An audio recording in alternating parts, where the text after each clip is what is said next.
In Thor Love and Thunder, there's an unintentionally hilarious scene between Gore the God Butcher and the Asgardian children that he's abducted. Let me ask you a question. About gods. They're meant to protect you, right? Well, where are they? Thor is on his way. Yes. I'm counting on that. That's why you're here. Like, do you think while making this movie, they realized that Gore's motivations make no sense whatsoever? So they decided to just add this scene in and hope that no one notices the blatant contradiction between what he says 1 second and what he says like 2 seconds later? Wakanda Forever really deserves all the credit for its depiction of Namor. I thought it was just going to end up treading familiar water, considering Aquaman beat Marvel to the punch with their adaptation of an Atlantean king. But not only did they take a completely different route with the character, but they also included some groundbreaking levels of cultural inclusivity. Bravo, Marvel. It's crazy. If there were anyone I could imagine as a suitable replacement for Henry Cavill's role of Geralt in The Witcher, both in terms of matching his physical stature and replicating his deep, gravelly voice, it would be Chris Hemsworth. So how did his tiny, soft-spoken brother end up being cast in the role? We gotta find a new timeline now. You know how hard that is without portals? We gotta do the thing with the rift and the beacon again. Can't we just go back and fix it? The great thing about Shazam is supposed to be the juxtaposition of his Superman-like physique with his childlike innocence, right? So why is it then the 2019 film Shazam, the only time he acts like an actual child is when he's Shazam? And the rest of the time, the kid is as dark and broody as Batman. As a kid who grew up loving the Titanic movie, for some obvious reasons, and some more nuanced reasons,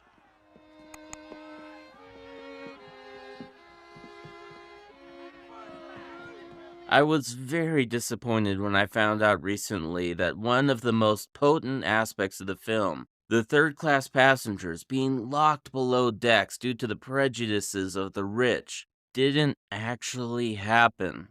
Not really. The ship did have gates to conform to American immigration laws, but this was essentially to prevent the potential spread of disease, and these gates were not used to prevent the passengers from escaping the sinking ship. I might be reading into this just a little bit too much, but one of the co-writers of Solo: A Star Wars Story stated a ways back that Lando Calrissian, for the purposes of YouTube, is pan-romantic. And on top of that, he's clearly depicted in the movie as having had a relationship with his droid, L337, who he lost tragically in a firefight in that movie. So what if this whole time we were thinking Lando ignored C-3PO because he was too busy coming on to Leia, when in reality, he just couldn't risk falling for another droid because his heart never fully healed. Now, the first two Ant-Man movies kind of had a little thing going on with their posters. Of course, these weren't their only posters, but they were kind of fun and unique. They really drew your attention to them. Quantumania, unfortunately, hasn't had a poster like this. This is the closest they've gotten to it, but this is the official poster. Now, I know Ant-Man has never been the most successful MCU series, but it's kind of a shame that they feel the need to do less unique things and just be more traditional instead. Here's an idea for you, Disney. Make a Gore the God Butcher limited series on Disney+. It would be like God of War crossed with The Witcher, with one episode that would be pure Shadow of the Colossus. Start with him slaying his first god. He makes his promise to kill all gods. From then on, his dreams are plagued with increasingly worsening nightmares that provide us with the backstory of his people and family. And they're also an indicator of how much the sword has taken hold of him. Meanwhile, every god that he kills strengthens his resolve that he's doing the right thing, to the point where even when he comes across kind and benevolent gods, with followers that beg him not to do harm to them. He believes the gods are still terrible and the followers are brainwashed. The god butchering peaks with the 20-minute slaying of Falgar the Behemoth, set to an eerily melancholy score. Then, in just a little bit of a retcon, Gore won't know that he needs Stormbreaker until the moment Thor blasts into New Asgard with it via the Bifrost. That's when the Necrosword informs Gore that with that axe, he could reach eternity. And then the show ends with him plotting to obtain it. And at this point, he doesn't care if there are any good gods or not. He doesn't care about what it means if Thor will rescue those kids that he kidnaps. He's fully consumed by the Necrosword, and he is on mission. If you ever have any doubt about the fact that George Lucas employed a full staff of yes men on the prequel trilogy, without a single person willing to call him out on his more terrible ideas, then just listen to this. Yusha cannot be here. This army of mechanics up there is new, we saw. The fact that this line exists at all is insane. I grew up having no clue what half of the aliens in Star Wars 1 were saying. And to this day, there's no official explanation for what this line even means. The consensus online is that he was saying, the fact that there's a robot army invading the Naboo is not a good enough reason for you to be in our city. But why should it take that much effort to understand what your dialogue even means? Basically, here's a question for all of you. Where's the line between reflective and deep and just plain boring? Don't get me wrong, Dune and Blade Runner 2049 were visual masterpieces. But at some point, maybe a filmmaker just has more style over substance. Discuss your thoughts in the comments below. You might find this interesting. This right here is the only time Vader ever interacts with a rebel that isn't Han, Leia, or Luke in the original trilogy, unless you count him shooting them down from his TIE fighter at the end of the first movie. Of course, Rogue One more than made up for the lack of slaughtering, so I love how everyone always complains about MCU properties ending with same versus same battles. But when Peter Quill utilized his unique quirks to distract Ronan, everyone hated it for not being serious enough. When Vision had a philosophical debate with himself, everyone made fun of it for being too boring. When Loki and Sylvie faced the decision of whether or not to allow the TVA to force predetermination on others for the greater good of the universe, everyone complained that there wasn't enough action. When She-Hulk forced her way into the real world to force a rewrite where the bad guys all just gave up with literally no effort, well, okay, that one actually did suck. But anyway, the point is, are Marvel fans sure that they actually want what they think they want? You know what really irritates the crap out of me? When key elements of a movie are changed or removed because test audiences didn't get it. Like, where do they find these test audiences? Preschools? Nursing homes? I Am Legend made zero sense when they replaced the ending because test audiences got confused about whether Will Smith was the bad guy or not. Whole elements of Avatar that were pivotal for the story were removed for the same reason. Stuff like that really makes me lose my faith in humanity. You want to know what I think Sony either fails to understand or fails to acknowledge? All of Spider-Man's villains have one crucial detail in common that makes them all so interesting. You want to know what it is? I'll tell you. Spider-Man. If you take him out of the equation, their stories just fall apart. The Incredibles prologue is such an amazing example of writing. It conveys so much information about the characters and their world with little to no forced exposition. It establishes motivations for both the heroes and the villain. And on top of all of that, it's a lot of fun to watch. Let me get this straight. Evelyn Dever puts on an entire propaganda campaign to change the public opinion about superheroes so that the entire world will decide to make them legal again. And that way, what? Everyone will be paying extra attention when she makes them do something terrible, and then everyone will want the superheroes to be outlawed, which they still would be if it wasn't for her in the first place.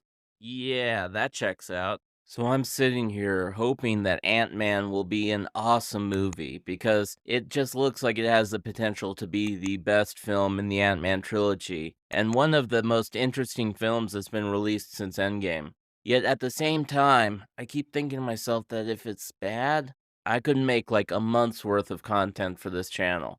Black Panther Wakanda Forever got me wondering, can you weave clothes underwater? And where do they get the wool or cotton that they use for their fabric? Look, I'm not saying that the Telecanil should be swimming around in their birthday suits, but what I am saying is that the Telecanil should be swimming around in their birthday suits. Or, like seashells or fish scales or something at least. Here's something that bothered me in Avatar 2. I can't believe how many Na'vi were held underwater until they literally drowned. But as soon as they were pulled out of the water, they started breathing like normal again. Either the Na'vi have a far more advanced respiratory system than humans, or James Cameron really stretched the dramatic tension of those scenes beyond the point of believability. I just found out something really cool about Lucasfilm. One of the most frustrating aspects of some of the more recent Star Wars projects, for me at least, has been seeing how much better the special effects of certain fans on YouTube are when compared with the actual presentation in the shows and movies. Now, one example of this is a Luke Skywalker deepfake created by YouTuber Shamook. I remember vividly asking myself why they don't just hire the YouTubers to help on their team. Well, it turns out they did hire him, which is just an awesome step for the special effects community. So, I've literally never thought about this until I saw it pointed out recently. But how did the Wampa manage to freeze Luke Skywalker upside down on the roof of his cave? Did it lift him up, hold his feet against the ceiling, pour water on them over and over, and then wait for like 5 minutes until it froze enough to hold his body weight? Like, I'm not even mad. That is amazing. So, one of my all-time most frustrating parts of Kenobi is when Reva chooses to attack Darth Vader. She's been waiting for this moment for her whole life, plotting, sacrificing her ideals for this one purpose. And what does she do? She waits until after Vader is done being distracted, screams to make sure he knows that she's about to attack, and then swings wildly in the most avoidable ways possible. How cool would that scene be if she caught him by surprise? Maybe even cut off one of his robotic arms, and he still ended up beating the ever-loving crap out of her. Obi-Wan is supposed to be smart, right?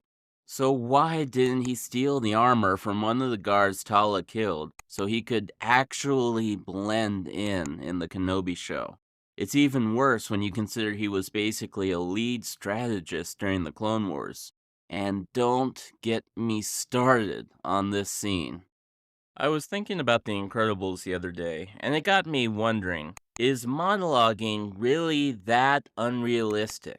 Like, sure, some movies, like the old James Bond films, take it to an extreme in order to give the hero time to escape, but when you've come up with a really awesome plan or idea, don't you just really want to see people acknowledge how genius it is too? I just realized it's probably a really good thing that Mark Ruffalo isn't actually the Hulk, because he probably would have live streamed his location to the US government on multiple occasions while on the run. If you're an Avatar The Last Airbender fan and you'd like to see the perfect live action casting for Zuko, then you have to watch the 1991 film Hook. In it, Rufio, the sword wielding leader of the Lost Boys with a bit of an inferiority complex, is played by a young Dante Bosco, the actual voice actor for Zuko.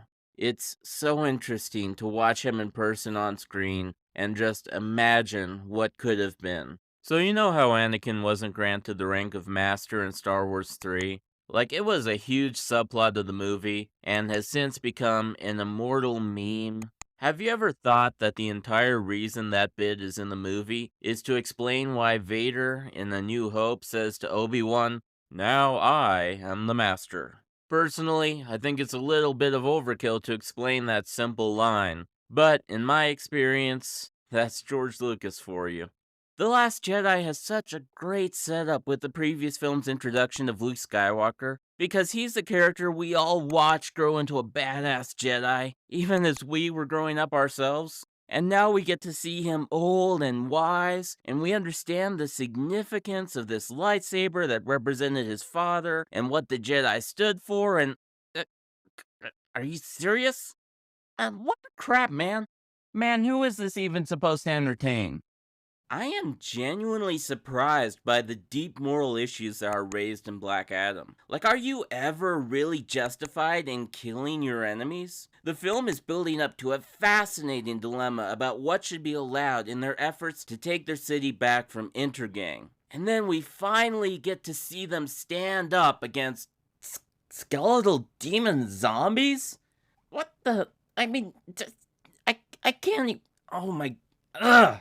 You know, Star Trek Into Darkness had a little bit of a rocky start to it, but it is a pretty interesting development for Kirk's character to see him make the sacrifice play, especially knowing where he started in the first movie and his view of the no-win scenario. And it is super gutsy to kill off Kirk like they did Spock back in the day. The impact that's going to have on the audience is really going to... And he's alive again. That's it, I'm out. Here's something I can't believe is a recurring feature in movies. A race of blue natives has to protect their village from white soldiers who want to mine the rare and valuable mineral beneath it. Seriously, what's the chance that we would have seen these exact details in two different movies? It's always great when a character has a well-developed character arc. Like in Thor Love and Thunder, there's that really significant scene where Valkyrie explains to Jane how her whole goal is to die in battle so that she can reach Valhalla.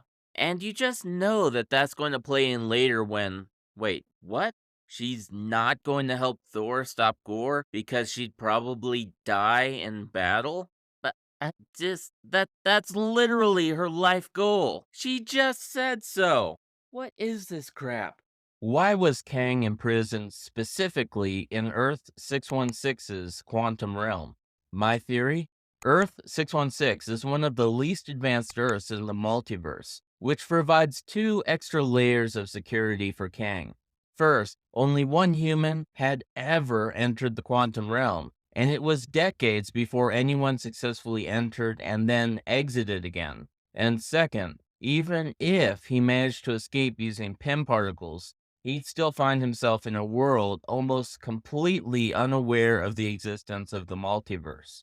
In fact, in Quantumania's post-credit scene, the Kangs even state that Earth 616 is just now becoming a threat due to the fact that they're on the brink of expanding into the multiverse, which means that up until this point, they considered them too primitive to be concerned about. Guardians of the Galaxy 3 is secretly a Fast and Furious movie. Need proof? Well, just listen to these lines. We were always searching for a family until we found each other. Are you ready for one last ride? Still don't believe me? Well, look who is in the cast of this film. Personally, I can't wait to see Han and Rocket Raccoon team up. Now that we know that, let me get this straight. Evelyn Dever puts on an entire propaganda campaign to change the public opinion about superheroes so that the entire world will decide to make them legal again. And that way, what? Everyone will be paying extra attention when she makes them do something terrible, and then everyone will want the superheroes to be outlawed. Which they still would be if it wasn't for her in the first place. Yeah, that checks out. I was so disappointed when I saw that the New Enterprise and Star Trek Beyond hadn't really changed that much, that I didn't even appreciate how amazing this construction scene right here is. I mean, look at this. It is amazing. It is gorgeous. So there's this really fantastic detail in Guardians of the Galaxy that I never actually noticed until I read a comment pointing it out a couple of weeks ago. Basically, Peter Quill's story about a great Earth hero saving a city with dancing is just the most genius piece of foreshadowing for when he saves the galaxy with his own moves. Heck, if you wanted, you could even say that the Xandarians tend to have sticks up their own butts too. So in my last Ant-Man video, there were several comments pointing out that in the Marvel Comics, there is a single quantum realm that spans the entire multiverse. However, I don't believe that we can definitively say that this is the case in the MCU. In fact, all evidence thus far seems to point to the complete opposite being true. For example, in the Zombies episode of What If, the Watcher clearly identifies, as he does in every episode, that the point of divergence from Earth 616 was Janet contracting a virus in the quantum realm. So if it was our Janet in this scenario, then the reason for an alternate course of events was that she encountered an alternate quantum realm. Imagine this. Jake goes to learn the way of water, not because he's running away from the humans, who will never stop being a problem, no matter how much he ignores them, but because he needs a new tool in his continuing fight against the humans. Avatar 2 could have been another stepping point for Jake on his way to the big confrontation that we all know is coming. Instead of having him take 2 steps back, only to realize what he already knew and end up right back where he was at the beginning of the movie, deciding once again that the humans have to be stopped. So let me get this straight. Bane blows up all the bridges to Gotham because he doesn't want anyone to be able to get in or out, but he leaves one bridge up. Why? So that he can threaten to destroy the city if anyone crosses it? The city that he already knows 100% without any doubt whatsoever will be destroyed once the timer on his bomb hits 0? Yeah, that checks out. You know, I really did not mind Quantumania, but I have to wonder, how are we supposed to take Kang seriously if the most dangerous, diabolical version of him, who the other Kangs banded together to imprison for all eternity, along with the army that he had been assembling for decades, was defeated by a larger version of the most average everyman the MCU has ever seen? Like, Scott didn't even do anything cool or inventive to defeat Kang. He just stomped through all of his crap like he was the giant gingerbread man in Shrek 2. So I heard rumors that Harrison Ford would be cast to replace the late William Hurt as Thunderbolt Ross in the MCU. But I just found out that this casting is official, and I gotta say, casting an 80-year-old actor to replace a 71-year-old actor in a key role of an ongoing franchise is a very interesting move. I mean, if you have to recast, you might as well take advantage of the opportunity to lock someone in for the long haul. There is a rather disturbing trend of late in the MCU. 3 films thus far have featured male butts. Thor Ragnarok, Thor Love and Thunder, and Ant-Man and the Wasp Quantumania. And this trend has really got me wondering, whatever happened to gender equality and equal representation? When Jane was trying to come up with a catchphrase, I wonder if she ever considered going just a little bit simpler with it. You know, maybe something like, Catchphrase. Catchphrase? Well, I mean, Tom, think one up yet. Well, the catchphrase is a pretty cool catchphrase.